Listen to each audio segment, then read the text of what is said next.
الصلاۃ والسلام علیک یا رسول اللہ وعلی آلک و اصحابک یا حبیب اللہ اعوذ باللہ من الشیطان الرجیم بسم اللہ الرحمن الرحیم۔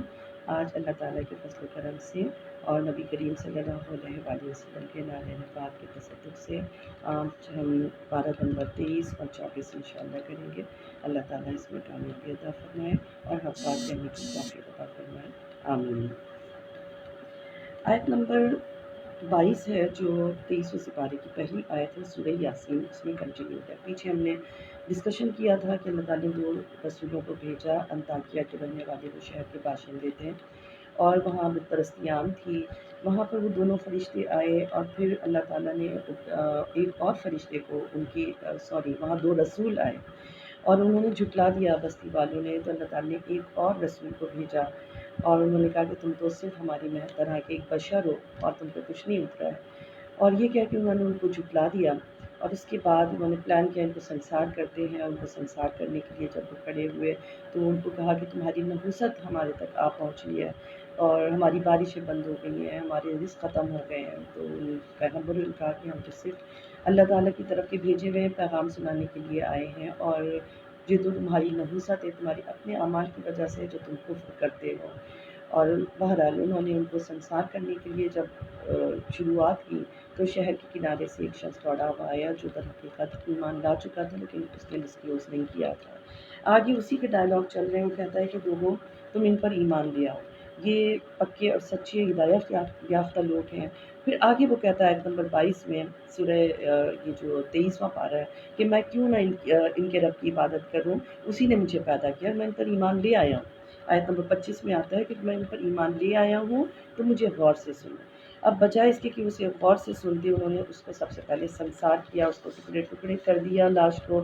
اب آگے وہ کیا کہتا ہے، آیت میں ہی آتا ہے آیت نمبر 26 میں کہ جب کافروں نے اسے شہید کر دیا تو اسے کہا گیا اللہ تعالیٰ کی طرف سے تو بہشت میں داخل ہو جا۔ اور اب وہ کیا کہتا ہے، اس کی فیلنگ کیا ہوتی ہے، وہ کہتا ہے کہ کاش میری قوم کو معلوم ہو جاتا کہ انہوں نے جو میری لاش کو ٹکڑے ٹکڑے کیا ہے تو میں جب کوئی خسارہ نہیں ہوا، مجھے تو بہت زیادہ اللہ تعالیٰ نے عزت دی ہے، مرتبہ دیا ہے، تو ان کو کیسے پتہ چلے، وہ اس بارے میں فکر مند ہوتا ہے۔ اور اچھا اس کے بعد آیت نمبر 20 اور 29 میں یہ آ رہا ہے کہ 28 میں اللہ تعالیٰ فرماتے ہیں کہ ہم نے کوئی فرشتے نہیں بھیجے، نہ ہم آسمان سے فرشتے بھیجنے والے تھے اور نہ ہی ہم نے کوئی لشکر آسمان سے فرشتوں کا اتارا اور نہ ہی ہم اتارنے والے تھے، بلکہ ہم نے تو ایک سخت چنگھاڑ کے سوا کچھ بھی نہیں اتارا، اور وہ چنگھاڑ ان کے لیے کافی تھی، اسی نے ان کو ہلاک کر دیا۔ اور کہتے ہیں کہ تمام مومن جو وہاں پہ تھے وہ محفوظ رہے مرنے سے، اور جو کفار تھے وہ جل کے کوئلہ ہو گئے۔ تو جو بھی رسول آتا تھا وہ اس کا مذاق اڑاتے تھے۔ آیت نمبر 33 سے پھر اللہ تعالیٰ فرما رہا ہے، اپنی نشانیوں کا تذکرہ فرما رہا ہے کہ ہم نے ان کے لیے مردہ زمین کو زندہ کیا، کھجور انگوروں کے باغات اگائے، رات اور دن کو پیدا کیا، جیسے کہ مکی صورتوں میں اسی طرح کے پیٹرنز رہیں کہ اللہ تعالیٰ اپنی ایک ایک جو مخلوق ہے اس کا نام لے لے کے، ستاروں کا، سورج کا، آیت نمبر 40 میں آ رہا ہے کہ یہ ایک خاص ترتیب سے مدار میں اپنے حرکت پذیر ہیں، یہ سب اللہ تعالیٰ نے فرمایا کہ نشانیاں ہیں۔ آیت نمبر 51 کو دیکھیں تو آیت 51 میں آتا ہے کہ جب سور پھونکا جائے گا تو فوراً قبروں سے نکل کر دوڑ پڑیں گے اپنے رب کی طرف۔ یہ دوبارہ سور پھونکنے کا حکم ہے۔ پہلا سور جب پھونکا جائے گا تو آپ سب کو پتہ ہے کہ کائنات کا نظام درہم برہم ہو جائے گا، بادلوں کو اس طرح سے بادل اس طرح سے اڑیں گے جیسے ہوا میں دھواں اڑ رہا ہوتا ہے اور یا اون اڑ رہا ہوتا ہے، تو انسان بھی بے سدھ ہو کر ادھر ادھر گرتا پڑے گا۔ اور کچھ عرصے کے بعد کہتے ہیں کہ 40 سال کا عرصہ ہے پہلے اور دوسرے سور کے درمیان، اس دوران جو ہے حضرت ابن عباس رضی اللہ عنہ کا قول ہے، ان سے مروی ہے کہ پہلے اور دوسرے سور کے درمیانی مدت میں کفار کے اوپر سے عذاب قبر ہٹا لیا جائے گا، کیونکہ اگلی لائن میں کیا آ رہا ہے کہ وہ کہیں گے ہائے ہماری کم بختی، ہمیں کس نے ہماری خواب گاہوں سے اٹھا دیا۔ وہ سو چکے ہوں گے، اس درمیانی عرصے میں سوئے ہوئے ہوں گے، اور جب یہ سور پھونکا جائے گا دوسری مرتبہ کا تو وہ اٹھ کے اپنے قبروں سے آئیں گے، اور یہ بہت ہی سخت چنگھاڑ ہوگی، یعنی چنگھاڑ کا بھی عذاب ہے، اور اس سے جو ہے لوگوں کے دلوں پر اثر ہوتا ہے، دماغ پہ اثر ہوتا ہے اس چنگھاڑ سے۔ پھر ہر شخص کو اس کے ظلم کا بدلہ دے دیا جائے گا، اور کسی پہ ظلم نہیں کیا جائے گا، جو کچھ وہ کماتے تھے وہی اسی کا بدلہ دیا جائے گا۔ اور آیت نمبر 55 سے اہل جنت کا ذکر ہے کہ وہ کس طرح سے اپنے دلچسپ مشاغل میں مصروف ہوں گے، بیٹیاں ہوں گی ان کی وہاں پر سایوں کے تختوں، گھنے سایوں کے تختوں پہ تکیے لگائے بیٹھے ہوں گے، اور اس کے علاوہ ان کے پاس میوہ ہوگا، اور رب کی طرف سے ان کو سلام کہا جائے گا، آیت نمبر 58۔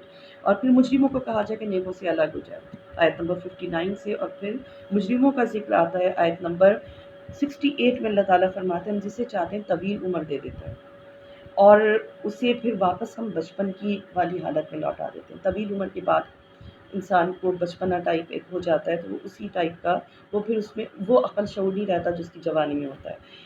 آیت نمبر 69 میں اللہ تعالیٰ فرماتا ہے کہ ہم نے نبی کریم صلی اللہ علیہ وسلم کو شعر کہنا نہیں سکھایا، ان کے شایان نشان نہیں ہے، ہم نے تو یہ تو کتاب تو فقط نصیحت ہے اور روشن قرآن ہے، اور تاکہ اس شخص کو سنائیں جو زندہ ہو۔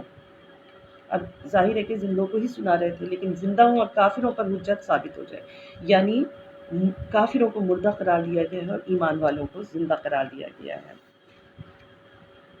اس کے بعد اللہ تعالیٰ فرماتا ہے چوپائے بنائے اور ان کو ان کے تابع کر دیا، اس میں سے کھاتے بھی ہیں اور پیتے بھی ہیں۔ سورہ والصافات، یہ بھی مکی سورہ ہے، اور اس میں اللہ تعالیٰ نے بگننگ ہی قسمیں کھانے سے کی۔ اللہ تعالیٰ اپنے فرشتوں کے 3 گروہوں کی، بڑے بڑے گروہوں کی قسمیں کھا کے پھر بتاتا ہے کہ دیکھو لوگوں، میں نے یہ جو سب کچھ بنایا ہے یہ عبث نہیں بنایا، یہ سب میری نشانیاں، میں غور و فکر کرو۔ اب فرشتوں میں پہلی تو قسم ہے جو قطار در قطار صف بستہ جماعت ہوگی، جو سب صف بستہ کھڑے ہیں، ان کی قسم کھائیے۔ پھر ان جماعتوں کی قسم کھائیے فرشتوں کی جو برائیوں پر سختی سے جھڑکنے والی ہیں یا پھر بادلوں کو کھینچ کر لے جانے والی ہیں۔ پھر تیسرے نمبر پر جو تلاوت کرتی ہیں، ذکر الہی میں مشغول یا قرآن مجید کی تلاوت کرنے والی جماعت ہوتی ہے، ان کی قسم کھا کے پھر اللہ تعالیٰ نے فرمایا بے شک تمہارا معبود ایک ہی ہے۔ اور پھر آیت نمبر 6 میں کیا آ رہا ہے کہ بے شک ہم نے آسمان دنیا کو ستاروں اور سیاروں کی زینت سے آراستہ کر دیا اور سرکش شیاطین سے نے محفوظ کر دیا۔ اب کیا ہے کہ شیاطین عالم بالا کی طرف کان لگا کر سن نہیں سکتے، ان پر ہر طرف سے کیا پھینکے جاتے ہیں؟ انگارے، اور ان کو بھگانے کے لیے ان کو شہاب ثاقب پھینکے جاتے ہیں، اور یہ ان کے لیے دائمی عذاب ہے۔ پھر ان کو، مگر جو شیطان ایک بار جھپٹ کر اچک لے کوئی بات، فرشتوں کی کوئی بات، تو اس کے پیچھے انگارہ لپکتا بجاتے ہیں شہاب ثاقب۔ یہاں پر بتایا گیا ہے کہ پہلے نبی صلی اللہ علیہ وسلم کی بعثت سے پہلے شیاطین اور جنات جو ہیں وہ آسمانوں میں جاتے ہیں، آسمانوں میں راستے ہیں، قرآن مجید ہی کہتا ہے پچھلی آیتوں میں کہ قرآن مجید میں ہم نے راستے بنائے ہوئے، ان راستوں میں ہم بیٹھا کرتے تھے، وہاں سے خبریں لے کر آتے تھے کہ ملائکہ کیا باتیں کر رہے ہیں آپس میں، خبریں لے کر آتے تھے، اور کاہن ان کی زور پر، ان کے علم پر اپنا پیسہ کماتے تھے۔ لوگ کہتے تھے کہ ان کو بہت پتہ ہے جنات ان کے تابع، تو جنات اور سرکش شیاطین وہاں سے خبریں لے کر آتے تھے۔ پھر جب یہ شہاب ثاقب ان کے پیچھے لپکنے لگا تو خبر کی گئی ابلیس کو کہ بھئی ایسا ہو رہا ہے، ایسا تو پہلے کبھی نہیں ہوا تھا۔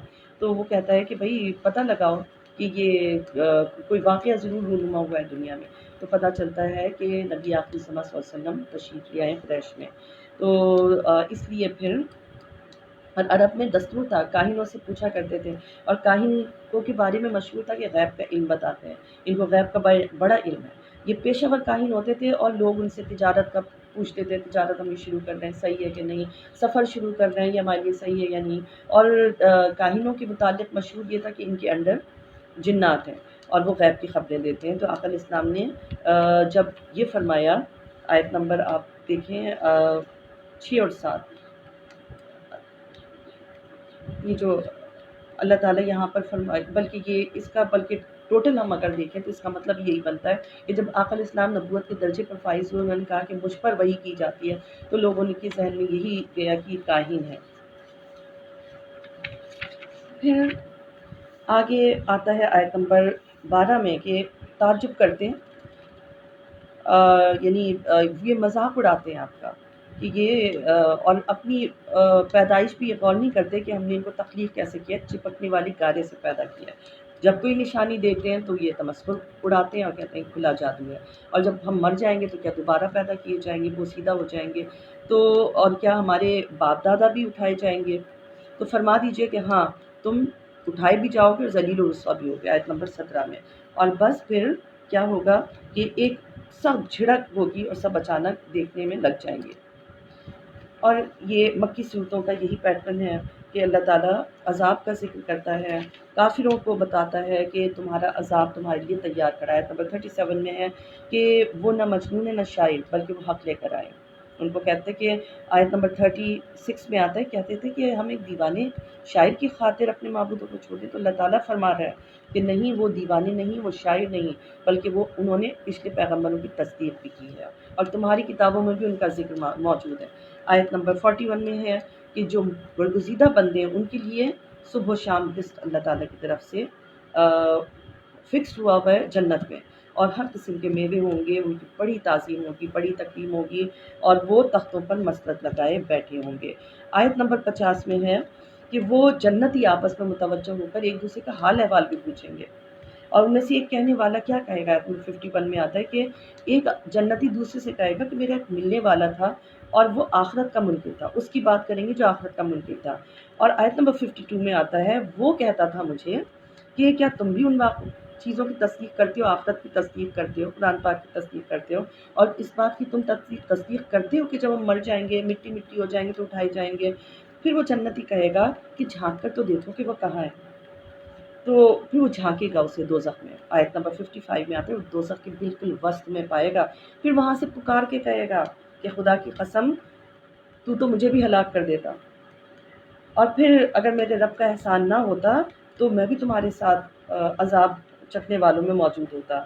اور جنتی خوشی خوشی پوچھیں کہ اب مریں گے تو نہیں ہم، کیونکہ اب ان کو اتنی خوبصورت زندگی مل رہی ہے کہ وہ کہیں گے کہ اب یہ ہمیشہ کے لیے، اور دونوں کی زندگیاں ہمیشہ کے لیے ہی ہوں گی، اور جہنمی آرزو کریں گے کہ کاش ہمیں اب موت آ جائے۔ آیت نمبر 62 میں ذکر اب جہنم کا چل رہا ہے، تو زقوم کے درخت کی ہے کہ جو میزبانی ہوگی جہنمیوں کی، وہ ان کی مہمانی کس سے ہوگی؟ زقوم کے درخت کی، اور یہ ہم نے بنایا ہے ظالموں کے لیے عذاب۔ اب یہ ایک بہت ہی بدنما، بدصورت اور کڑوے ذائقے کا جو ہے نا، بہت ہی ناگوار قسم کی بو کا ایک درخت ہوگا، جو اس سے پانی بہتا ہوگا، جس میں لگ جاتا ہے تو اس سے ورم ہو جاتا ہے۔ بعض کا قول ہے کہ یہ تہامہ میں پیدا ہوتا ہے، اور بعض کہتے ہیں ایسا کوئی درخت دنیا میں ہے ہی نہیں۔ قرطبی لکھتے ہیں کہ جب یہ آیت نازل ہوئی تو کفار جو تھے قریش کے، انہوں نے پوچھا کہ یہ کیا ہے زقوم؟ اتنے میں افریقہ کا ایک آدمی آیا، اس سے پوچھا کہ بھئی تم جانتے ہو زقوم کیا ہے؟ اس نے کہا ہماری زبان میں تو مکھن اور کھجور کو زقوم کہتے ہیں۔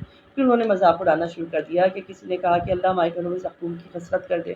ابو جہل نے اپنی لونڈی سے کہا تو وہ کھجور اور مکھن لے آئی، اور اس نے اپنے ساتھیوں سے کہا کہ یہ ہے جس سے یہ لوگ ڈراتے ہیں۔ تو اللہ تعالیٰ آگے فرما رہے کہ زقوم کیا ہے، ان کی ساری باتوں کو اللہ تعالیٰ کہتا ہے کہ یہ سب جھوٹ پہ مبنی باتیں ہیں، اور یہ ہے کہ اللہ تعالیٰ بتاتا ہے کہ یہ ایک درخت جو دوزخ کے سب سے نچلے حصے سے نکلتا ہے، اور اس کے خوشے کیسے ہیں؟ جیسے بدنما شیطانوں کے سر۔ آیت نمبر 66 میں ہے کہ یہ دوزخی اسی میں سے کھانے والے، اسی سے پیٹ بھریں گے، اور اس کے اوپر سے ان کے اوپر جو ہے نا وہ نہایت گرم پانی انڈیلا جائے گا، جو ان کی یعنی معدوں کو کاٹ ڈالے گا، آنتوں کو کاٹ ڈالے گا، اور انہوں نے پلٹنا ہی یہیں پر ہے۔ تو اللہ تعالیٰ ان کے تمام مذاقوں کے جو مذاق اڑایا کرتے تھے، حقارت سے دیکھا کرتے تھے، اس کے سب جواب اللہ تعالیٰ نے عطا فرمائے۔ آگے آیت نمبر 78 میں اللہ تعالیٰ فرما رہے کہ ہم نے جو ہے اپنے نوح علیہ السلام کا ذکر آیت نمبر 75 سے چل رہا ہے کہ نوح علیہ السلام کتنے اچھے پیغمبر تھے، فریاد رس ہیں، اور ہم نے ان کو ان کے گھر والوں کو نجات بخشی تھی، اور ان کے پیچھے آنے والے انبیاء بھی کا بھی ذکر خیر ہم نے باقی رکھا، ان کا ذکر خیر ہم نے بڑے اچھے لفظوں میں آگے تک رکھا ہے۔ پھر اللہ تعالیٰ سلام بھیج رہے ہیں اپنے انبیاء علیہ السلام پر۔ آیت نمبر 79 میں آ رہے سلام حضرت نوح علیہ السلام پر سب جہانوں میں۔ انبیاء علیہ السلام کو سلام بھیجنا اللہ تعالیٰ کی سنت ہے، تو ہم آپ کا اوپر تو یہ اللہ تعالیٰ کی سنت کو فالو کرنا فرض بن جاتا ہے، اور ہم نیکوکاروں کو اسی طرح کا بدلہ دیا کرتے ہیں۔ پھر دوسروں کو ہم نے غرق کر دیا، حضرت علیہ السلام کو بچا لیا۔ پھر حضرت ابراہیم علیہ السلام کا ذکر آ گیا آیت نمبر 83 میں کہ جو گروہ حضرت علیہ السلام کا کشتی میں سوار ہوا تھا، اسی میں حضرت ابراہیم علیہ السلام بھی تھے، یعنی ان کا نور بھی اس میں چلا آ رہا تھا۔ یہ نور جو تھا، نور محمد صلی اللہ علیہ وسلم، آدم علیہ السلام سے چلا آ رہا تھا، کشتی نور میں سوار ہوا۔ یہ حضرت ابراہیم علیہ السلام کے ساتھ آگ میں کودا تو آگ گل و گلزار بن گئی، اور پھر حضرت ابراہیم علیہ السلام کا ذکر آتا ہے جب انہوں نے اپنے باپ جو حقیقی طور پر ان کے چچا تھے اور اس سے کہا کہ تم کن چیزوں کی پرستش کرتے ہو، اور ان کو دکھانے کے لیے، حالانکہ وہ تو پکے سچے توحید کے لائق توحید کے ماننے والوں میں سے تھے، لیکن وہ ان کو دکھانے کے لیے ستاروں پر نظر ڈالتے ہیں کہ یہ تمہارا رب ہے یا یہ رب ہے، اور اس کے بعد کہتے ہیں کہ ان سے بیزاری کا اظہار کرتے ہیں۔ آگے وہی ذکر آ رہا ہے ابراہیم علیہ السلام ان کے بتوں کو توڑ ڈالتے ہیں، اور وہ کہتے ہیں جب وہ میلے میں گئے ہوتے ہیں اور وہ آ کے کہتے ہیں کہ تم نے ہی ان کو مارا ہے، اور وہ کہتے ہیں کہ پوچھ لو ان سے اگر یہ جواب دے سکتے ہیں۔ پھر آیت نمبر 98 میں اللہ تعالیٰ فرماتا ہے کہ جب ان کو سخت آگ میں ڈالا تو آگ بلو گلزار بن گئی، ہم نے ایک اور انہوں نے چال چلنی چاہیے، ہم نے ایک اور خفیہ تدبیر سے اپنا کام چلایا، ان کو نیچا دکھا دیا۔ پھر کیا ہوا؟ آگ سے نکل آئے صحیح سلامت، ایمان لانے والوں میں سے پھر بھی کوئی نہ تھا۔ آیت نمبر 99 میں اللہ تعالیٰ فرما رہے پھر حضرت ابراہیم علیہ السلام نے فرمایا کہ ہجرت کر کے اپنے رب کی طرف جانے والا ہوں، وہ مجھے ضرور راستہ دکھائے۔ کچھ ملک شام کی طرف ہجرت فرما گئے، اور وہاں پہنچ کر انہوں نے دعا کی، یعنی ابھی تک ان کے کوئی اولاد نہیں تھی جب تک وہ نمرود کی آگ میں ڈالے گئے۔ جب نکلے تو انہوں نے فرمایا کہ اب ارض مقدس جو تھا شام کا، جہاں وہ ہجرت فرما گئے، تو وہاں انہوں نے دعا کی، اے رب کعبہ تو مجھے ایک فرزند عطا فرما۔ پھر اللہ تعالیٰ نے ان کو اسماعیل علیہ السلام کی بشارت دی۔ پھر آگے حضرت اسماعیل علیہ السلام کا ذکر آتا ہے۔ یہودی کہتے ہیں کہ یہاں حضرت اسحاق علیہ السلام کا ذکر کرتے ہیں کہ ان کو قربانی کے لیے پیش کیا گیا۔ ہمارے لیے دونوں قابل احترام اور قابل مکرم ہیں، اور لیکن یہاں حضرت اسماعیل علیہ السلام ہی کا تذکرہ ہے۔ حضرت ابراہیم علیہ السلام، کیونکہ آگے پھر آپ دیکھیں تو ذکر حضرت ابراہیم علیہ السلام کا 102 آیت سے شروع ہو جاتا ہے کہ جب حضرت ابراہیم علیہ السلام دوڑ سکنے کی عمر پہ وہ پہنچے تو ابراہیم علیہ السلام نے کیا فرمایا، اے میرے بیٹے میں خواب دیکھتا ہوں کہ میں تمہیں ذبح کر رہا ہوں، تو بتاؤ تمہارا اس میں کیا یعنی رائے ہے؟ وہ فرماتے ہیں آپ مجھے صابر و شاکر پائیں گے، اللہ نے آپ کو جو حکم دیا ہے بچا لیں۔ اور دونوں رضائے الہی کے سامنے جھک گئے، اور ابراہیم علیہ السلام نے انہیں پیشانی کے بل لٹا دیا۔ اور اگلا منظر اللہ تعالیٰ نے پھر بیان نہیں فرمایا، آگے کیا ہوئی؟ ندا آئی۔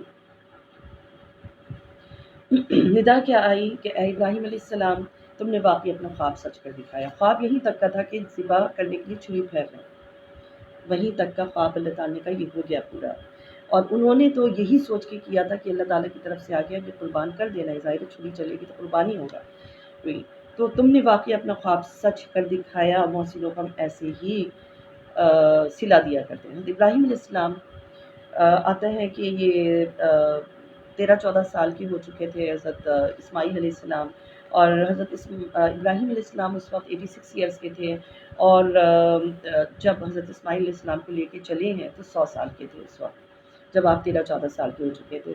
تو صبح کے دھنلکے میں آپ روانہ ہوئے، اور دونوں خوش تھے کہ اللہ کی رضا میں راضی ہیں، اور آزمائش کتنی بڑی تھی، 86 سال کی عمر میں بیٹا ملتا ہے پہلا، اور اس کے لیے حکم آ جاتا ہے کہ پہلے تو آپ اپنے سے دور کر دیں، وہ دور رہتے ہیں، ان کے ساتھ بھی نہیں رہتے، دور کر دیں، اس کے بعد اب ذبح کرنے کا خواب آ جاتا ہے، اور وہ اس کے اوپر بھی خوش ہیں کہ ٹھیک ہے اللہ تعالیٰ کی رضا اس میں، خوشی خوشی قربان کرنی چاہتے ہیں۔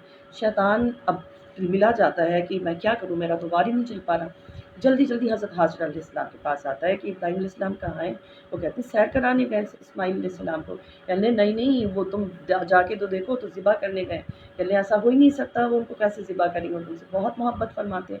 تو شیطان کہتا ہے جا کے تو دیکھو، ان کے رب نے ان کو کہا ہے کہ اس کو قربان کر دو، کہنے اگر ان کے رب نے کہا ہے تو بس پھر میں بھی سیٹسفائیڈ ہوں، کوئی مسئلہ نہیں ہے، جب ان کے رب نے کہا ہے تو ایسے ہی ہوگا، پھر مجھے کوئی اعتراض نہیں۔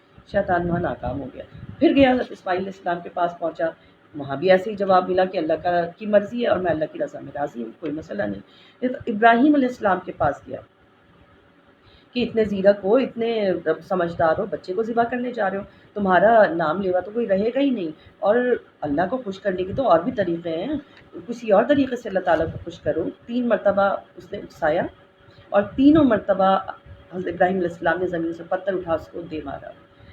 تو حضرت اسماعیل علیہ السلام نے پھر کیا فرمایا کہ اے والد محترم میرا چہرہ اپنی طرف نہ رکھ کے زمین کی طرف کر دیں، ورنہ کہیں آپ کو میرا چہرہ مبارک دیکھ کر ترس نہ آ جائے، محبت نہ اونٹ پڑے، تو ایسا نہ ہو۔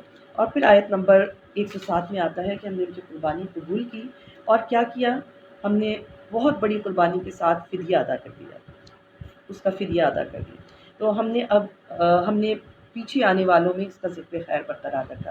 یہ قربانی آج بھی ہم حج پہ جاتے ہیں تو یہ فدیہ ادا کرتے ہیں، قربانی ہوتی ہے، اور وہیں پہ قربانی ہوتی ہے جہاں پہ یہ قربانی ہوئی، اور شیطان کو کنکریاں بھی ماری جاتی ہیں، حالانکہ وہاں شیطان نہ کوئی ذبح کرنے جا رہا ہے کسی شخص کو، نہ کوئی شیطان آ کے اس کو ورگلا رہا ہے، لیکن ہم اس کو اللہ تعالیٰ نے فرما رہے ہیں نا کہ اللہ تعالیٰ فرماتا ہے کہ ہم نے ذکر خیر جاری رکھا۔ حضرت حاجر علیہ السلام کی بھی دوڑ کو ہم نے اس کو مستقل ایک سنت بنا دیا، فرائض میں شامل کر دیا حج کی اور اس کی عمرے کی، اور حضرت ابراہیم علیہ السلام کا کنکریاں پھینکنا، پھر قربانی کرنا، یہ سب ہم نے سنتیں بنا دی ہیں، یہ ضروری ہے۔ اور سلام ابراہیم علیہ السلام پہ، اللہ تعالیٰ اپنے پاک پیغمبروں پر سلام بھیج رہا ہے، تو ہم آپ کیوں نہ سلام پیش کریں اپنے انبیاء علیہ السلام پر، اور آقا علیہ السلام پر ہم کیوں سلام نہ پیش کریں۔ ہم اسی طرح محسنوں کو صلہ دیا کرتے ہیں، تو ہم درود بھی بھیجتے ہیں، سلام بھی بھیجتے ہیں۔ آیت نمبر پھر آیت نمبر 112 میں حضرت اسماعیل اب آ رہا ہے کہ ہم نے انہیں اسحاق عطا فرمایا۔ پیچھے حضرت اسماعیل علیہ السلام کا ذکر آ گیا، اب حضرت اسحاق علیہ السلام عطا فرمائے۔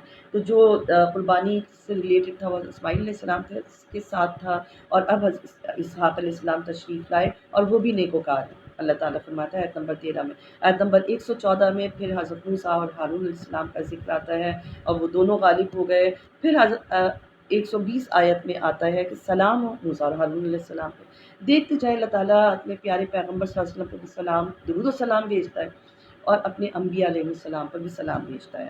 پھر آگے چلیں تو حضرت الیاس علیہ السلام کا ذکر آتا ہے 123ویں آیت میں، 123ویں آیت میں، کہ وہ بھی رسولوں میں سے تھے، اور ان کی جو قوم تھی حضرت موسیٰ علیہ السلام کے بعد بنی اسرائیل بہت سارے قبیلوں میں بٹ گئے تھے، الگ الگ سلطنتیں بنا لیں۔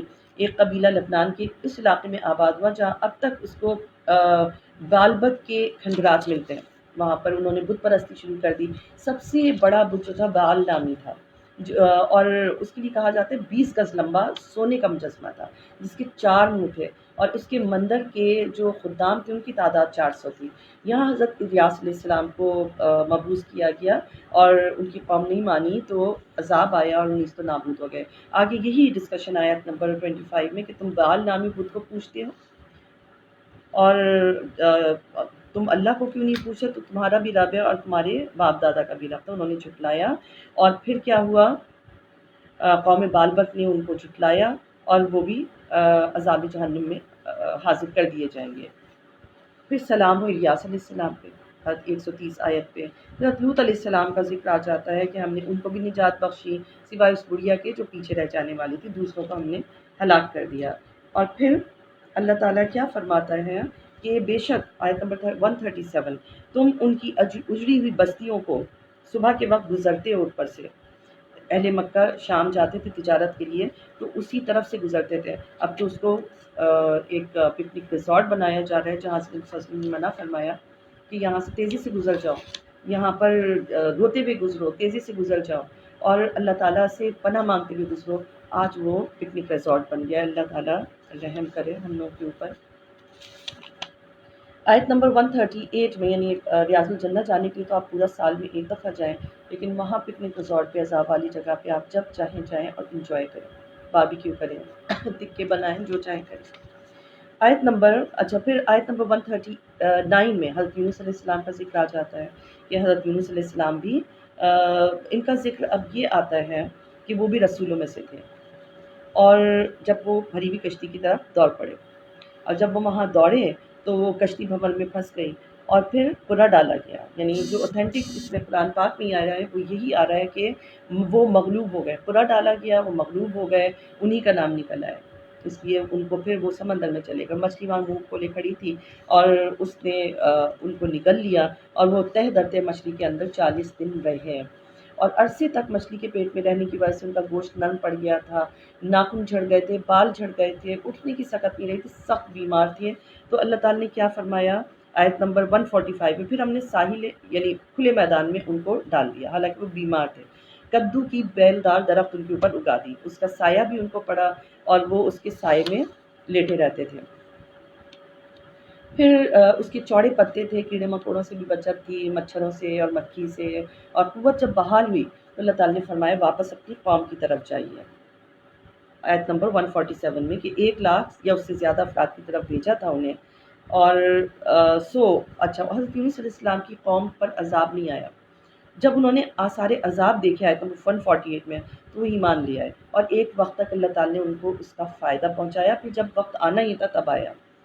پھر اللہ تعالیٰ فرماتا ہے کہ کفار مکہ سے آپ پوچھیے، انہوں نے عورتوں کو رب کے لیے بیٹیاں، اور یعنی فرشتوں کو رب کی بیٹیاں بنایا ہوا ہے، نعوذ باللہ، اور اپنے لیے بیٹے بنائے ہوئے ہیں، اور وہ بہتان تراشی کرتے ہیں۔ آیت نمبر 157، اور انہوں نے اللہ اور جنات کے درمیان بھی نسبی رشتہ مقرر کر رکھا ہے، حالانکہ جنات کو معلوم ہے کہ وہ بھی اللہ کے حضور پیش کیے جائیں گے۔ اور اللہ تعالیٰ فرما رہا ہے آیت نمبر 160 میں کہ مگر اللہ کے چند برگزیدہ جو بندے ہیں وہ ان باتوں سے مستثنی ہیں، وہ ایسی باتیں نہیں کرتے، اور وہ جو ہیں جنت میں جانے والے، اور باقی سب کا ذکر ہے کہ وہ جہنم کا ایندھن بنیں گے۔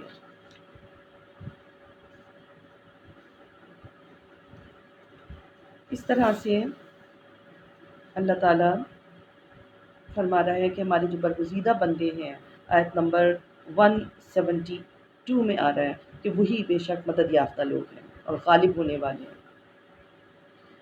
سورہ سعد میں کیا ذکر ہے؟ یہ بھی مکی سورہ ہے، مکی صورتوں کی طرح اس کا بھی پیٹرن وہی ہوگا، اور اس میں آیت نمبر 6 ہم لوگ دیکھیں کہ ان کے سردار جو تھے وہ چل کر اٹھ کھڑے ہوئے، اور جب چل کر اٹھ کھڑے ہوئے یہ کہتے ہوئے کہ تم بھی چل پڑو، اپنے معبودوں کی پرستش پر قائم دائم رہو۔ اور اس سے پیچھے اللہ تعالیٰ یہی فرما رہے کافی لوگ ناحق اکڑ کرتے ہیں، تکبر کرتے ہیں، اور انہوں نے اس بات پہ تعجب کیا ہے نمبر 4 میں کہ ان کے پاس ایک ڈر سنانے والا آ گیا ہے، اور کہنے لگے یہ تو جادوگر ہے اور اس نے ایک ہی معبود بنا رکھا ہے، یہ تو بڑی حیرت کی بات ہے۔ اب یہ کہاں سے اٹھ کر گئے، کون سردار تھے، اس کا شان نزول ضیاء القرآن سے اس طرح سے روایت ہے کہ ابو طالب رضی اللہ عنہ ایک دفعہ بڑے سخت بیمار پڑے، اور بیماری نے بڑی شدت جب اختیار کر لی تو سردار جو تھے رئیسوں نے وہاں کے سوچا کہ کہیں ایسا نہ ہو کہ وفات پا جائیں، اور پھر اگر ہم نے نبی صلی اللہ علیہ وسلم پہ سختی کی تو سارا عرب جو ہے نا ہمارے اوپر آ جائے گا کہ چچا کی آنکھیں بند ہوتے ہی انہوں نے ان کے جو بچہ تھا، جو بھتیجا تھا، اس کے اوپر تشدد شروع کر دیا۔ ابو جہل، عاص بن وائل، اسود بن مطلب اور چند دوسرے رؤسا جو تھے نا، یہ مل ملا کے اور لوگوں کو ساتھ لے کے حضرت ابو طالب رضی اللہ عنہ کے پاس پہنچے کہ فیصلہ کر دیں۔ ان سے کہا کہ بھئی ابو طالب رضی اللہ عنہ آپ سب سے بڑے ہیں، اور اپنے بھتیجے اور ہمارے درمیان فیصلہ فرما دیں، آپ انہیں حکم دے کہ ہمارے خداؤں کو کچھ نہ کہا کریں، ہم ان کے خداؤں کو کچھ نہیں کہیں، ان کے جو ایک خدا ہے اس کو کچھ نہیں کہیں گے۔ انہوں نے رسول اللہ صلی اللہ علیہ وسلم کو بلایا تو ان کو یہ بات پتہ چلی، انہوں نے فرمایا چچا جان کیا میں ان کو ایسی بات نہ بتا دوں، ایک کلمہ ایسا نہ بتا دوں جو ان کے لیے سراپا خیر ہو، اور عرب تو چھوڑیں پورا عجم ان کے قبضے میں آ جائے۔ ابو جہل کہنے لگا ہم ایسے ایک کلمے کو چھوڑیں 10 کلمے پڑھنے کو تیار ہیں، آپ بتائیں۔ انہوں نے فرمایا تم کو لا الہ الا اللہ۔ یہ سن کر بھڑک اٹھے کہ اللہ جھاگ بہاتے ہوئے اس محفل سے چلے گئے۔ یہ جو آ رہا ہے آیت نمبر 6 میں کہ ان کے سردار اٹھ گئے اور کھڑے ہو گئے اور نکل چلے کہ اپنی معبودوں کی پرستش کرو۔ تو اس وقت یہ سورہ نازل ہوئی، ابو طالب رضی اللہ عنہ کے گھر سے وہ نکل کر چلے گئے غصے میں۔ پھر آیت نمبر 21، آیت نمبر آپ 12 سے دیکھیں، قوم نوح کا ذکر آ گیا، پھر اس کے بعد آیت نمبر 13 میں سمود اور قوم لوط کا ذکر آ گیا، ایکا والوں کا بھی ذکر آ گیا، شعیب علیہ السلام کی قوم کا، اور ان سب کا جنہوں نے جھٹلایا تھا اور سخت چنگھاڑ نے انہیں آ لیا۔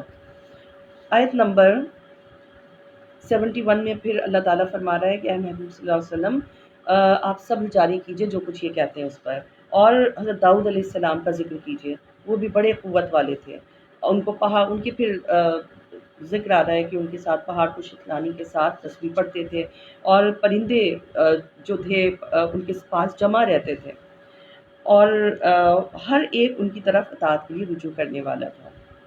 پھر حضرت داؤد علیہ السلام کو ہم نے ملک اور سلطنت بہت مسعود قسم کی عطا کی تھی، اور ان کو حکمت اور دانائی عطا کی، فیصلے کرنے کا علم عطا کیا۔ آیت نمبر 61 میں اللہ تعالیٰ فرماتا ہے کہ آپ کے پاس خبر نہیں پہنچی ان جھگڑنے والوں کی جب وہ دیوار پھاند کر عبادت گاہ میں داخل ہو گئے تھے، اور جب وہ داؤد علیہ السلام کے پاس آئے اندر تو وہ ان سے گھبرائے۔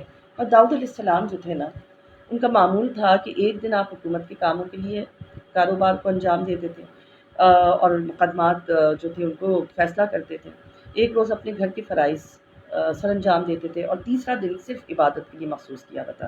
اپنی عبادت گاہ پر پاسبان بھی مقرر کیے ہوئے تھے تاکہ لوگ عبادت میں ان کو مخل نہ ہو، اور اس لیے ان کو یہ اجنبی جو دیوار ٹوٹ کے داخل ہوئے ان کا آنا اسی لیے ان کو حیران کر دیا کہ یہ کیسے آ گئے، یہ تو پاسبل نہیں تھا۔ اور انہوں نے کہا کہ ہم فریق ہیں ایک دوسرے کے، ہمیں فیصلہ کروانا ہے، اور ایک نے دوسرے پر زیادتی کی ہے، اور آپ فیصلہ فرما دیں اور حد سے تجاوز نہ کریں۔ کیا کہتے ہیں وہ کہ یہ آیت نمبر 23 میں آ رہا ہے کہ یہ میرا بھائی ہے، اس کی 99 دمبی ہے، میرے پاس ایک دمبی ہے، اور پھر یہ کہتا ہے کہ یہ بھی مجھے دے دو۔ تو داؤد علیہ السلام نے کہا کہ یہ تو بڑی زیادتی کی بات ہے، بجائے اس کے کہ تم اپنے بھائی جس کے پاس ایک دمبی تھی اس کو مزید کچھ دے دیتے تاکہ اس کا بھلا ہوتا، تم اس سے لے رہے ہو۔ پھر داؤد علیہ السلام کو خیال آیا کہ یہ کہیں ان کی آزمائش تو نہیں کی جا رہی، اور جیسے ہی انہیں یہ فیل ہوا کہ یہ ان کی آزمائش کے لیے یہ اس طرح سے سارا پلان ہوا ہے، تو انہوں نے اللہ تعالیٰ سے فرمایا کہ اللہ اس آیت نمبر 24 میں آ رہا ہے کہ ان کی آزمائش کی ہے، جب حضرت داؤد علیہ السلام کو خیال آیا کہ ہم نے اس مقدمے کے ذریعے ان کی آزمائش کی ہے، تو انہوں نے اپنے رب سے مغفرت طلب کی کہ وہ اس بات پہ تھوڑا سا ان کے دل میں خیال آیا تھا کہ یہ بلا اجازت دیوار کود کے آئے ہیں تو ان سے میں انتقام بھی لوں، تو اس بات پہ ان کو خیال آیا کہ تو اللہ تعالیٰ کی طرف سے آزمائش ہوئی، مغفرت کی انہوں نے طلب کی، سجدے میں گر گئے۔ یہ آیت سجدہ تھی، جو سن رہا ہے اگر تو سجدہ ضرور کر لیں۔ پھر حضرت داؤد علیہ السلام کا اللہ تعالیٰ فرما رہا ہے کہ زمین پر نائب بنایا، اور اس کے بعد اللہ تعالیٰ حضرت داؤد علیہ السلام کو فرزند عطا فرمایا۔ حضرت سلیمان علیہ السلام آیت نمبر 30 میں آتا ہے کہ وہ بھی بڑی کثرت سے توبہ کرنے والے تھے۔ جب ان کے سامنے شام کے وقت نہایت سبک رفتار عمدہ گھوڑے پیش کیے گئے تو انہوں نے کیا فرمایا کہ میں ان گھوڑوں کی محبت کو اپنے رب کے ذکر سے بھی زیادہ پسند کر بیٹھا ہوں، یہاں تک کہ سورج پردے میں چھپ گیا۔ یعنی رضائے الہی وہ بھی اس لیے نہیں تھا کہ وہ مطلب یہی تھا، انہوں نے اشارتاً یہ بات فرمائی تھی کہ گھوڑے جو جہاد کے لیے استعمال ہو رہے تھے، تو جہاد سے محبت کی وجہ سے انہوں نے فرمایا کہ میں بہت پسند کر بیٹھا ہوں۔ پھر انہیں خیال آیا اور انہوں نے ان کی ٹانگیں اور گردن کاٹ ڈالی۔ آیت نمبر 34 میں آتا ہے بے شک ہم نے سلیمان علیہ السلام کی بھی آزمائش کی، ہم نے ان کے تخت پر ایک عجیب الخلقت جسم ڈال دیا، پھر انہوں نے دوبارہ سلطنت پا لی۔ اس کی ایکسپلینیشن اس طرح سے آتی ہے کہ آپ کسی بیماری میں مبتلا ہوئے، اللہ تعالیٰ نے تو اپنے بندوں کو آزمانا ہوتا ہے، اور بیماری شدید اور طویل تھی، کہاں تو آپ کا جسم انتہائی قوی مضبوط تھا اور ایک رعب طاری ہوتا تھا دیکھنے والے پہ، اب آپ کا جسم اتنا لاغر ہو گیا کہ آپ کو تخت پہ دیکھ کر لگتا تھا کہ کوئی عجیب الخلقت چیز تخت پر بیٹھی ہوئی ہے۔ تو اس کے بعد اللہ تعالیٰ نے ان کو دوبارہ سے جو تھی اپنا قوت عطا فرمائی، طاقت عطا فرمائی۔ انہوں نے اللہ تعالیٰ سے گر گڑا کر اپنی توبہ کی اور اللہ تعالیٰ سے فرمایا کہ اے میرے پروردگار مجھے بخش دے اور مجھے ایسی حکومت عطا فرما کہ میرے بعد کسی کو میسر نہ ہو، اللہ تعالیٰ تو ہی عطا فرمانے والا ہے۔ پھر ہم نے ہواؤں کو ان کے تابع کر دیا جو ان کے حکم سے چلتی تھی، اور جنات کو بھی ان کے تابع کر دیا۔ پھر حضرت ایوب علیہ السلام کا ذکر آ گیا آیت نمبر 41 میں کہ ہمارے بہت پیارے بندے ہیں حضرت ایوب علیہ السلام کا ذکر کیجیے، جب انہوں نے کیا فرمایا مجھے تکلیف چھو رہی ہے، شیطان نے مجھے اذیت اور تکلیف پہنچائی ہے، تو اللہ تعالیٰ نے ارشاد فرمایا جب بہت ٹائم گزر گیا، اللہ تعالیٰ نے ان سے فرمایا آیت نمبر 42 دیکھیے، اپنا پاؤں زمین پر مارو اور ٹھنڈا چشمہ ہے نہانے کے لیے پینے کے لیے۔ پھر اس سے انہوں نے غسل فرمایا اور کیا بھی، ان کی اندرونی بیرونی ہر قسم کی جو بیماریاں تھیں ختم ہو گئیں اور آپ کے سارے دکھ درد دور ہو گئے۔ آیت نمبر 43 میں ان کے اہل و عیال ہم نے ان کے واپس کیے، ان کے برابر عطا کیے، اور آتا ہے کہ ان سے مزید بھی عطا فرما دیے۔ پھر آیت نمبر 44 میں تذکرہ ہے اے ایوب علیہ السلام تم اپنے ہاتھ میں 100 تنکوں کی جھاڑو پکڑ لو اور اس سے ایک بار اپنی زوجہ محترمہ کو مار لو اور اس سے قسم پوری ہو جائے گی۔ اور قسم ٹوٹے گی نہیں۔ ہوا کیا تھا، جب سب نے آپ سے منہ پھیر لیا، بستی کے باہر ڈال دیا، کوئی آپ کو لک آفٹر کرنے والا نہ تھا، لیکن ان کی جو زوجہ محترمہ تھیں، جو حضرت یوسف علیہ السلام کی پوتی رحمت اللہ علیہ السلام تھیں، بہت خوبصورت، بہت مضبوط اعصاب کی مالک، وہ آپ کی دیکھ بھال کرتی رہیں، اور ان کی زبان مبارک سے کوئی ایسی بات نکل گئی جو حضرت ایوب علیہ السلام کی جذبہ ایمانی کو ناگوار گزری، تو انہوں نے کہا کہ میں تمہیں 100 کوڑے لگاؤں گا۔ تو جب صحت یاب ہوئے تو ان کو یہ یاد آیا، تو اللہ تعالیٰ نے فرمایا کہ وہ تو اتنی آپ کی پیاری زوجہ محترمہ ہیں، تو ان کو بھی کوئی اذیت نہ ملے، آپ تنکوں کی ایک جھاڑو سے بنا لیں اور ہلکے سے ان کو مار دیں، تو ان کو اذیت بھی نہیں پہنچے گی اور آپ کی قسم بھی پوری ہو جائے گی۔ اور اللہ تعالیٰ فرماتا ہے کہ بے شک وہ ہمارے بہت ہی خاص بندے تھے۔ پھر آگے آیت نمبر 48 میں فردر ذکر آتا ہے، اسماعیل، حضرت یسع، ذوالکفل، ان کا بھی ذکر کیجیے، یہ بھی ہمارے چنے ہوئے لوگوں میں سے تھے۔ اور یہ اللہ تعالیٰ ذکر کر کے جنت کا ذکر کرتا ہے کہ باغات ہوں گے، نیچے نہریں بہہ رہی ہوں گی، اور تکیوں پہ ٹیک لگائے ہوئے بیٹھے ہوئے ہوں گے۔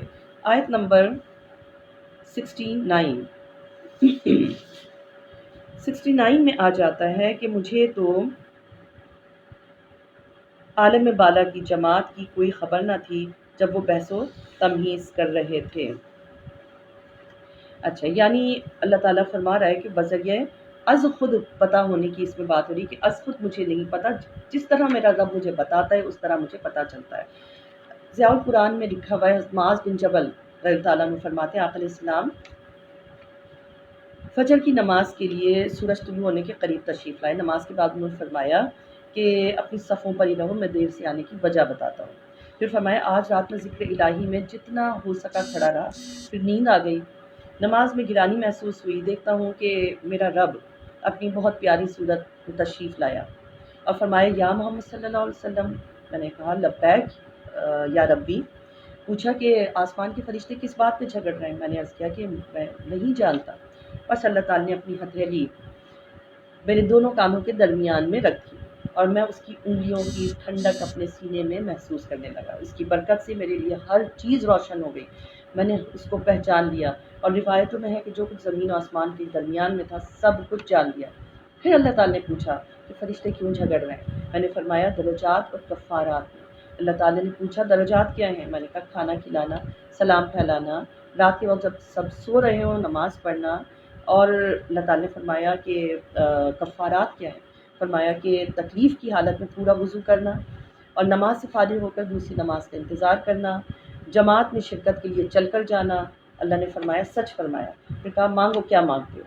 پھر فرمایا اللہ تعالیٰ آقا علیہ السلام نے التجا کرتا ہوں کہ بخش دے میری امت کو، جب لوگوں کو فتنے میں مبتلا کہ مجھے بھی بخش دے، میری امت کو بخش دے، جب فتنوں میں مبتلا کرنا چاہے لوگوں کو تو مجھے بچا کر اپنی طرف بلا لے، اپنی طرف سمیٹ لے، اور اپنی محبت عطا فرما، اور اس کام کی محبت عطا فرما جو مجھے تجھ سے قریب کر دے۔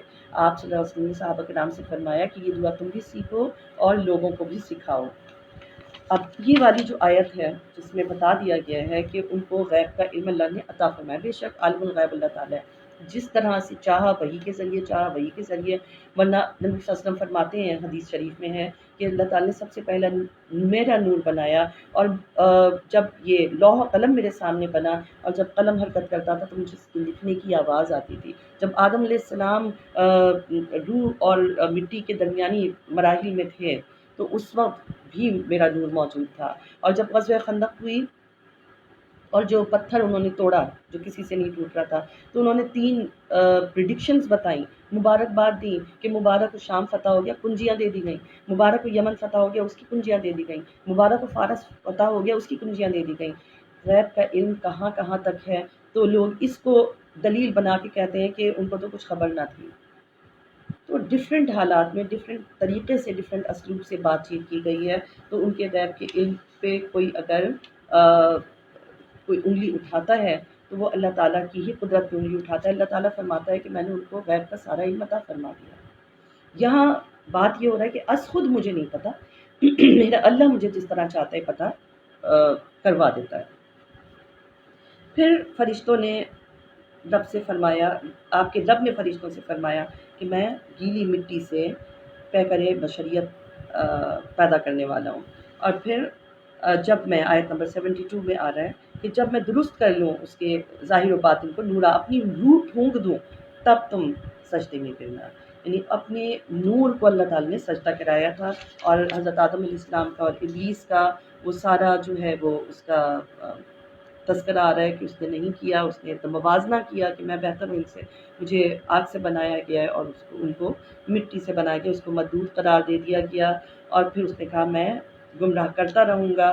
اور اللہ تعالیٰ فرماتا ہے آیت نمبر 85 میں کہ بے شک میں تجھ سے اور جو لوگ تیری اتباع کریں گے، پیروی کریں گے، سب کو دوزخ سے بھر دوں گا، سب سے دوزخ کو بھر دوں گا۔ اچھا، اب سورہ زمر آ جاتی ہے، یہ بھی مکی سورہ ہے، اور اس کی ہم دیکھتے ہیں کہ یہ آیت نمبر اس میں جو 10 آ رہی ہے، آیت نمبر 10 اس کی ہے۔ اس سے پہلے ذکر وہی ہے کہ ہم نے آیت نمبر 5 دیکھیں کہ زمین و آسمان کو بنایا اور چاند سورج ستارے بنائے، ایک خاص مدار میں گردش کر رہے ہیں۔ پھر ہم نے انسان کو پیدا فرمایا، آیت نمبر 6 میں اس کی تخلیق کا ذکر آ رہا ہے، اور بندے ناشکری کرتے ہیں، پھر جب کوئی تکلیف پہنچتی ہے تو اسے رجوع کرتے ہیں، آیت نمبر 8 میں آ رہا ہے، اور جب تکلیف ختم ہو جاتی ہے ہم اس کی تکلیف دور کر دیتے ہیں، ہمیں بھول جاتا ہے۔ آیت نمبر 9 میں مومنوں کا ذکر ہو رہا ہے کہ وہ مومن کون ہیں، جو رات کی گھڑیوں میں سجود و قیام کی حالت میں رہتے ہیں اور امید رکھتے ہیں اپنی رحمت سے، اللہ کی رحمت سے۔ آیت نمبر 10 میں آتا ہے کہ فرما دیجئے کہ اے میرے بندو جو ایمان لائے ہو اپنے رب کا تقوی اختیار کرو۔ ایسی ہی لوگوں کے لیے جو اس دنیا میں صاحب احسان ہیں، بہترین صلہ ہے، اللہ کی زمین کشادہ ہے، بلا شبہ صبر کرنے والوں کو ان کا اجر بے اندازہ دیا جائے گا، بے حساب۔ تو یہ آیت اس وقت نازل ہوئی جب حضرت جعفر بن ابی طالب رضی اللہ عنہ اپنے ہمراہیوں کے ساتھ مکے سے ہجرت کر کے حبشہ روانہ ہوئے۔ آیت نمبر 12 میں آ رہا ہے کہ مجھے یہ حکم دیا گیا ہے کہ میں سب سے پہلا مسلمان بنوں۔ آیت نمبر 622، بھلا جس شخص کے لیے اللہ نے سینہ اسلام کے لیے کھول دیا ہو وہ اپنے رب کی طرف سے نور پر فائز ہو جاتا ہے، ٹھیک ہے، اور ان لوگوں کے لیے ہلاکت ہے جن کے دل اللہ کے ذکر سے محروم ہے، یہی لوگ کلی گمراہی میں ہیں۔ آیت نمبر ہم دیکھتے ہیں 30، آیت نمبر 30 دیکھتے ہیں۔ اے حبیب مکرم صلی اللہ علیہ وسلم، بے شک آپ کو تو موت آنی ہے، ٹھیک ہے، آپ کو موت تو آنی ہے، اور وہ یقیناً مردہ ہو جائیں گے، یعنی آپ کو تو موت آنی ہے لیکن وہ مردہ ہو جائیں گے، یعنی دونوں کی موت میں فرق دکھایا ہے کہ دیکھیں آپ کو موت ذائقہ چکھنے کو آئے گی، اس کے بعد تو آپ کی زندگی کی ایسی ہوگی کہ آپ کی موجودگی جو ہے دنیا کے لیے، آپ وفات پا جائیں گے تو آپ کے بعد از وفات آپ اور زیادہ آپ کا رتبہ بڑھ جائے گا، آپ صرف پردہ فرما جائیں گے، لیکن مردہ وہ ہو جائیں گے، کون ہو جائیں گے؟ ان کی وفات عام لوگوں کی وفات کی طرح نہیں ہے۔ جب اللہ تعالیٰ نے نبی صلی اللہ علیہ وسلم کی روح مبارکہ نکالی تو روح کو ہمیشہ مزید اچھی جگہ پہ ڈالا جاتا ہے، لیکن ان سے زیادہ بہتر کوئی جگہ نہیں تھی جہاں روح کو ڈالا جاتا، واپس انہی کی طرف لوٹائی گئی۔ اور اللہ تعالیٰ نبی صلی اللہ علیہ وسلم فرماتے ہیں کہ ہر جمعے کو کثرت سے درود و سلام پڑھا کرو، اور وہ میں سنتا ہوں۔ تو آقا نے صحابہ کرام نے پوچھا کہ جب آپ وفات پا جائیں گے تب بھی وہ پہنچے گا؟ آقا علیہ السلام فرمایا کہ انبیاء علیہ السلام کے جسموں پر مٹی پر انبیاء علیہ السلام کے اجسام حرام ہیں، وہ ان کو نہیں کھا سکتے، ہمیں وہیں رزق دیا جاتا ہے، ہمیں وہیں کھلایا پلا جاتا ہے، اور ہم وہیں سنتے ہیں، وہیں جواب دیتے ہیں۔ تو ان کی زندگی، ان کی موت ڈفرینٹ ہے، ان کی موت ہماری طرح کی نہیں ہے، اور جب ان کی موت ہماری طرح کی نہیں ہے تو ان کی زندگی ہماری طرح کی کیسے ہو سکتی ہے؟ تو اس شائبے میں کوئی نہ رہے۔ پھر اللہ تعالیٰ فرماتا ہے آیت نمبر 37، جسے اللہ چاہتا ہے ہدایت سے نواز دے تو اسے کوئی گمراہ نہیں کر سکتا، اور جسے اللہ تعالیٰ گمراہ ٹھہرا دے اس کی اپنی بدعمالیوں کی باعث تو اسے کوئی راہ دکھانے والا نہیں ہے، اسے کوئی ہدایت دینے والا نہیں ہے۔ آگے چلتے ہیں تو آگے آیت نمبر 39 میں آتا ہے، فرما دیجئے میری قوم تم اپنے عمل کیے جاؤ، میں اپنے عمل کیے جاؤں گا، پھر دیکھ لیں گے، عنقریب تم جان لو گے کہ عذاب کس پر آتا ہے۔ آیت نمبر 42، اللہ جانوں کو ان کی موت کے وقت قبض کر لیتا ہے، اور ان کو جنہیں موت نہیں آئی ہے ان کی نیند کی حالت میں پھر ان کو روک لیتا ہے، جن پر موت کا حکم صادر ہو چکا، اور دوسری جانوں کو مقررہ وقت تک چھوڑے رکھتا ہے۔ یعنی کہتے ہیں نا کہ نیند جو ہے وہ موت کی بہن ہے، اور آقا اسلام نے اس لیے سوتے وقت کی دعا بھی بتائی ہے، پڑھا کے سونے کا کہا گیا ہے، توبہ کر کے سونے کا کہا گیا ہے۔ آقا اسلام نے بتائی کہ اللہ میں تیرے نام سے اپنا پہلو بستر پر رکھتا ہوں، اور تیرے نام کے ساتھ ہی اسے اٹھاؤں گا، اور اس اثنا میں اگر تو میری روح قبض کر لے تو اس پر رحم کرنا، اور اگر واپس کرنا تو اس کی حفاظت فرمانا، جس طرح تو نے جو اپنے نیک بندوں کی حفاظت فرماتا ہے۔ تو یہ اللہ تعالیٰ فرماتا ہے کہ روح قبض کر لیتا ہے، اور جن کو واپس لوٹانی ہوتی ہے وہ صرف نیند کی حالت میں اس کی روح قبض کرتا ہے، واپس لوٹا دی جاتی ہے۔ اب آگے آپ دیکھیں سورہ زمر کا آیت نمبر 56 میں آ رہا ہے کہ ایسا نہ ہو کہ کوئی شخص یہ کہنے لگے ہائے افسوس اس کمی اور کوتاہی پہ جو میں نے اللہ کے حق میں اطاعت نہیں کی، میں مذاق اڑانے والوں میں سے تھا۔ آیت نمبر 57 میں آ رہا ہے یہ کہنے لگے اگر اللہ مجھے ہدایت دیتا تو میں ضرور پرہیزگاروں میں ہوتا، یا عذاب دیکھتے وقت کہنے لگے کہ ایک بار میں دنیا میں واپس جاؤں تو اب نیکوکاروں میں سے ہوں۔ اللہ تعالیٰ فرمائے گا تم نے اس وقت جھٹلا دیا تھا، تکبر کیا تھا، تو کافروں میں سے ہو گیا۔ آیت نمبر 68، اور سور پھونکا جائے گا تو سب لوگ جو آسمانوں میں اور زمین میں ہیں اور جو زمین میں ہیں وہ بے ہوش ہو جائیں گے، سوائے اس کے جسے اللہ چاہے گا۔ پھر دوسرا سور پھونکا جائے گا سو سب اچانک دیکھتے ہوئے کھڑے ہو جائیں گے۔ یہ کون لوگ ہیں جنہیں اللہ تعالیٰ جو ہے وہ سوائے اس کے جسے اللہ چاہے گا وہ بے ہوش نہیں ہوں گے؟ تو پہلے سور پر بے ہوشی ہوگی، جو اس وقت زندہ ہوں گے جن کو موت نہیں آئی ہوگی وہ مر جائیں گے، اور جو زندہ ہیں جیسے انبیاء، شہداء، وہ اس سے صرف بے ہوش ہوں گے، اور جو مر چکے ہیں ان کو اس کا پتہ نہیں چلے گا۔ کون کون بے ہوش نہ ہوں گے اس سلسلے میں بہت سارے اقوال ہیں۔ اور ابن عباس رضی اللہ عنہ فرماتے ہیں کہ جب آسمان اور زمین والے سب مر جائیں گے تو سوائے جبرائیل، اسرافیل، میکائیل، اسرائیل کے باقی سب مر جائیں گے۔ دونوں سوروں کے درمیان 40 سال کا فاصلہ ہوگا، اور اس دوران ان فرشتوں کو بھی اللہ تعالیٰ موت دے دے گا۔ اچھا، پھر دوسرے قول ہے کہ شہید اس سے مستثنیٰ ہیں۔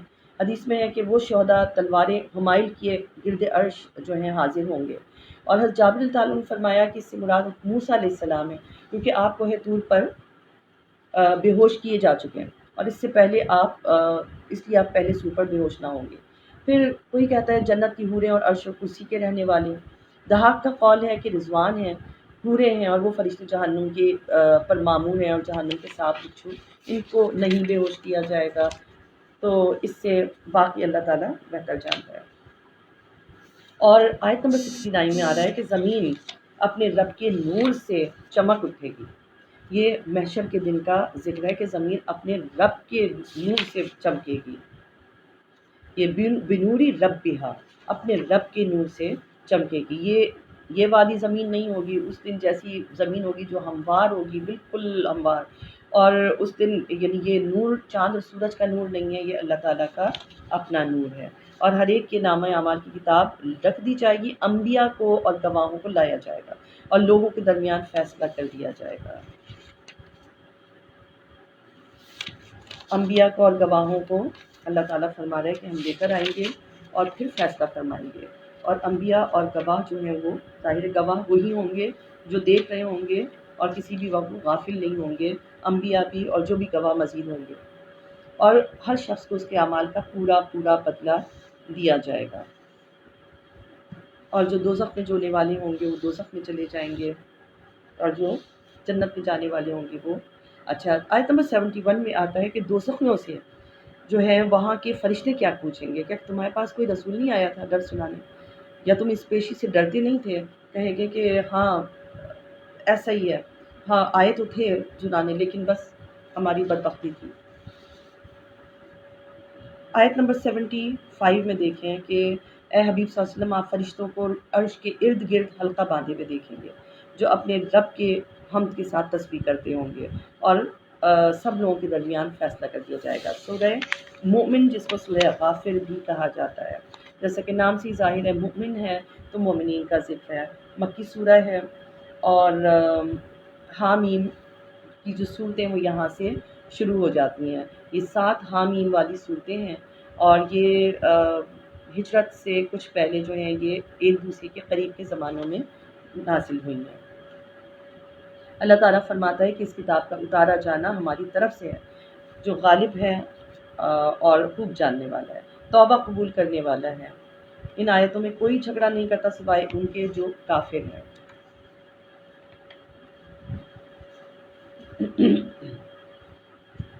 آیت نمبر 3 آپ دیکھیں تو یہ اللہ تعالیٰ فرما رہا ہے کہ وہ توبہ قبول کرنے والا ہے، گناہ بخشنے والا ہے. اللہ تعالیٰ اپنی کوالٹیز کو جو ہے وہ گنوا رہا ہے.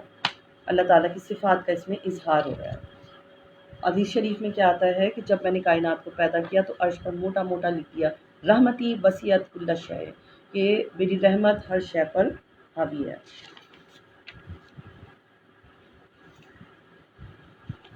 اچھا، حامیم اس میں بڑی کرامتیں ہیں، بڑی برکتیں ہیں. آقا علیہ السلام فرماتے ہیں کہ جب دشمن تم پہ شب خون مارنا چاہتا ہو تو سب پڑھو حامیم لا ینصرون. غزوہ احد میں بھی یہی وظیفہ آقا علیہ السلام فرما رہے تھے. پھر حضرت علیہ السلام کا ذکر آیت نمبر 5 سے شروع ہو جاتا ہے.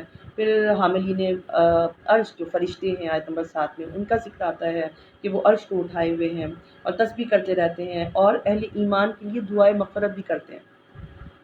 ٹھیک ہے، اللہ کی حمد کرتے ہیں، تسبیح کرتے ہیں اور اہل ایمان کے لیے مغفرت وہ بھی کرتے رہتے ہیں کہ اللہ تو ان کو بخش دے جنہوں نے توبہ کی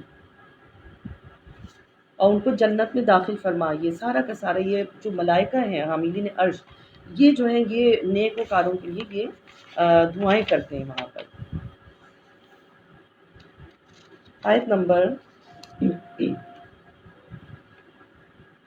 21 میں دیکھیں پھر وہی آ رہا ہے کہ کیا چلتے پھرتے نہیں یہ لوگ، گھوم کے نہیں دیکھتے کہ پچھلی قوموں کا کیا انجام ہوا. ان کے پاس کھلی نشانیاں لے کر آئے ان کے رسول، انہوں نے انہیں جھٹلا دیا.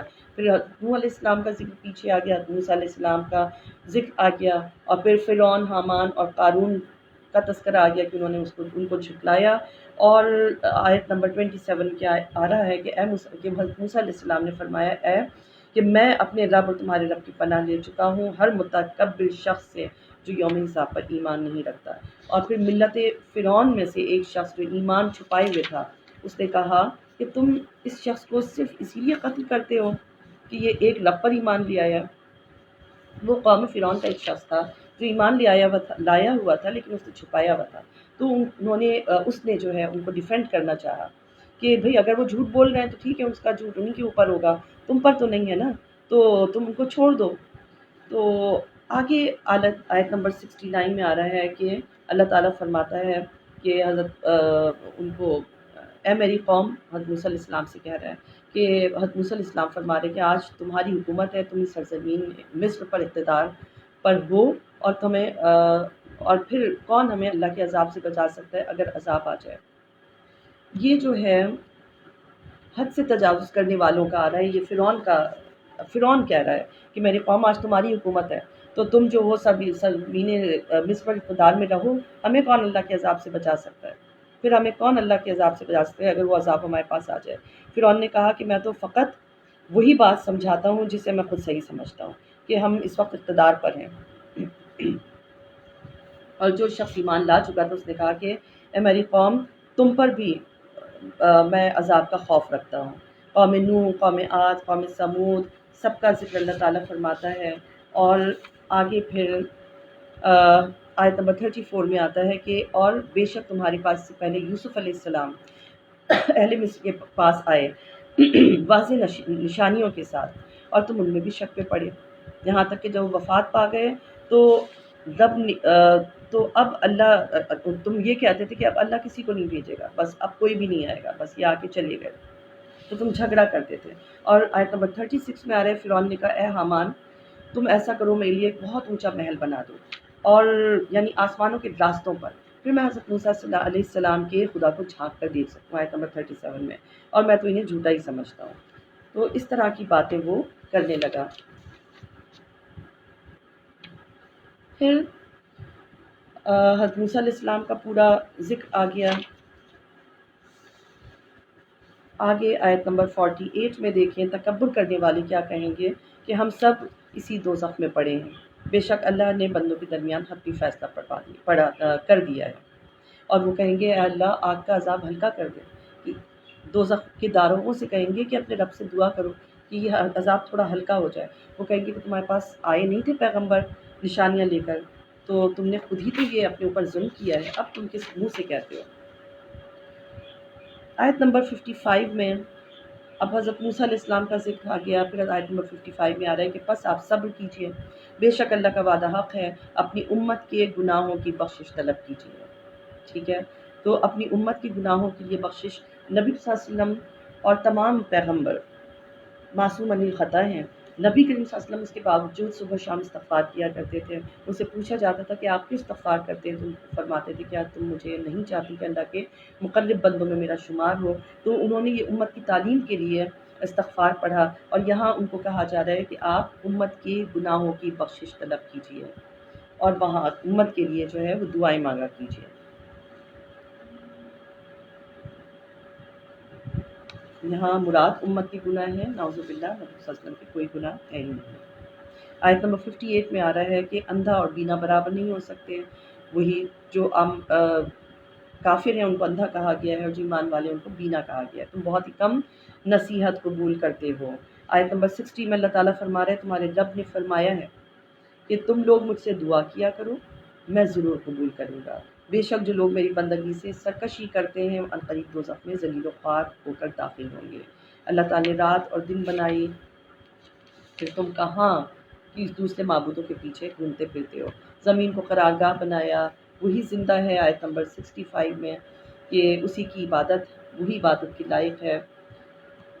پھر آیت نمبر 67 میں اللہ تعالیٰ نے انسان کی تخلیق کے سارے مراحل دوبارہ سے بیان فرمائے ہیں، اور جھٹلانے والوں کی دردناک عذاب کا ذکر ہے۔ نمبر 71 میں جب ان کی گردنوں میں طوق اور زنجیریں ہوں گی، گھسیٹے جا رہے ہوں گے کھولتے ہوئے پانی، اور پھر آگ میں جھونک دیے جا رہے ہوں گے، یہ ان کو سزا دی جائے گی۔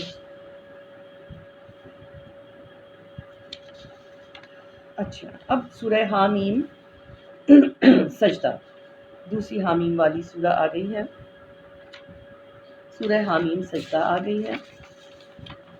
یہ جو ہے یہ سورہ حضرت حمزہ رضی اللہ عنہ کی ایمان لانے کے بعد حضرت عمر رضی اللہ عنہ کے ایمان لانے سے پہلے نازل ہوئی۔ حضرت حمزہ رضی اللہ عنہ کی ایمان لانے کے بعد قریش کے سرداروں میں ذرا کھلبلی مچ گئی، تشویش ہوئی، ایک میٹنگ حرم میں انہوں نے منعقد کی، قریش کے رؤسا وہاں پر شامل ہوئے، اور عتبہ بن ربیعہ بھی وہاں موجود تھا۔ اس نے اپنے آپ کو پیش کر دیا کہ میں جا کے آقا علیہ السلام کو سمجھاتا ہوں کہ وہ نعوذ باللہ باز آ جائیں، اور اس نے کہا کہ میں، کیونکہ وہ بڑا اچھا بولنے میں بڑا ہی زبردست تھا، تو وہ وہاں پر گیا۔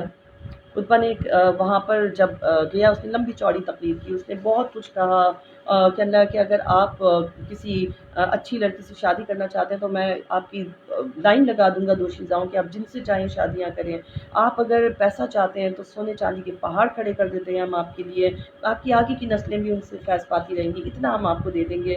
تو بولتا رہا، یہاں تک کہ پھر وہ جب چپ ہوا تو آقا علیہ السلام نے فرمایا کہ بول لی ہے یا ابھی مزید کچھ باقی ہے؟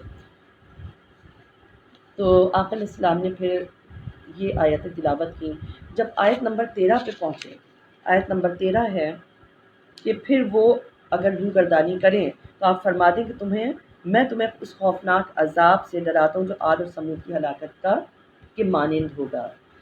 جب اس آیت پہ نبی صلی اللہ علیہ وسلم پہنچے تو اس نے اپنا ہاتھ ان کے لبوں پر رکھ دیا، لب مبارک پہ، کہ بس اب مزید آپ کچھ نہ کہیں ورنہ ہم تباہ ہو جائیں گے۔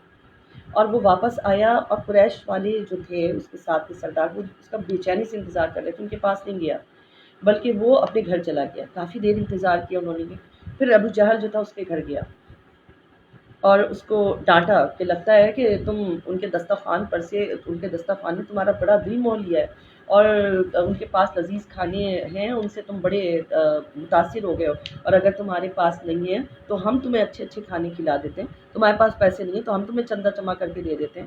وہ غصے میں آ گیا، کہنے لگا کہ آئندہ میں ان کے پاس کبھی نہیں جاؤں گا۔ تو اس نے پھر ساری بات بتائی.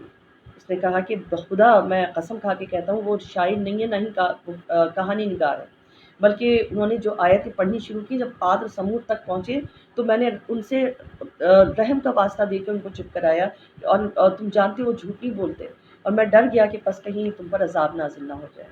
تو یہ آیتیں اتنی سخت ہیں کہ وہ لرز گیا کہ واقعی یہ انہوں نے آج تک کبھی جھوٹ نہیں بولا، اور اگر ایسا واقعی ہو گیا تو ہم تو ہلاک ہو جائیں گے. لیکن ایمان پھر بھی وہ نہ لایا. آیت نمبر 22. تم تو اس سے بھی پردہ نہیں کرتے تھے کہ تمہارے کان تمہارے خلاف گواہی دیں گے، اور نہ یہ کہ تمہاری آنکھیں تمہاری اور نہ تمہاری کھالیں گواہی دیں گے. تم یہ گمان کرتے تھے کہ اللہ تمہارے کاموں کو جانتا ہی ہے. یہ بتایا جا رہا ہے گناہ گاروں پہ. گناہ گار جو ہے نا، اس سے پہلے یہ آیت نمبر 60 میں آتا ہے کہ وہ دوزخ میں پہنچ جائیں گے، ان کے کان، ان کی آنکھیں، ان کے کھالیں ان کے خلاف گواہی دیں گی. پھر وہ لوگ اپنی کھالوں سے جھگڑیں گے، اپنی آنکھوں سے جھگڑیں گے کہ یہ تم کیا کہہ رہے ہو. تو اللہ تعالیٰ فرما رہا ہے کہ تم اس وقت جب گناہ کر رہے تھے تو اس خوف میں نہیں تھے کہ ہماری یہ تمام اعضاء جو ہیں وہ گواہی دیں گے. ایک دفعہ حضرت محمد صلی اللہ علیہ وسلم مسکرا رہے تھے. صحابہ نے پوچھا کہ اس میں کیا حکمت ہے، کیا راز ہے؟ فرمایا مجھے اس بندے کا مکالمہ یاد آ گیا جو اپنے رب سے کر رہا تھا.